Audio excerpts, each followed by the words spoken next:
Thanks for staying with us. Patience is wearing thin for residents living in tiny flats in Wentworth in Durban. Now, back in March, the KZN Human Settlements Department deemed the flats uninhabitable, and they did promise new units, but residents are still waiting. And some have turned to protests. eNCA's Dasen Thathiah has their story. Marjorie Gilbert walked this path as a young woman in the early 80s. Since then, the political climate has changed, she's married again, and she's now a pensioner. But one thing, unfortunately, remains the same.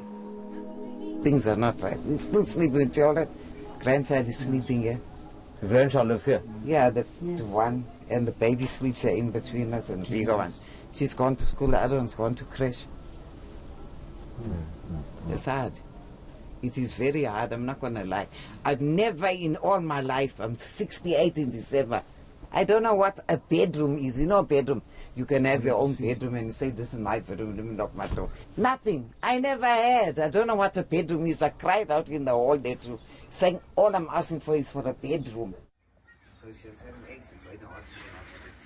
This is one of 160 22 square meter flats in Wentworth, which have, after decades of existence, been branded as uninhabitable by government in March this year. That came with a promise to demolish the units and build new ones. In some cases, 3 generations of one family are living in a single room. My father's late, so my mother's been staying here with my father all these years, and then they made us 3 girls, daughters. So we've been staying here all our life, until up till today we got children of our own. So we've been living under this one room for all our life. 10 of them live in here. But spending time outdoors isn't ideal either. The shooting, we're not safe. The shooting happens in the day, in the night. Residents, like Rose, are not happy with how the housing plan is unfolding. They claim the KZN Human Settlements Department has reneged on its commitments. No feedback. Every time when we call them, they keep telling us stories. Sometimes they don't pick up her phone. She got no truth. She is not honest to us. So that's what's also rising now, making us angry. That anger is one reason why there was another protest here this week.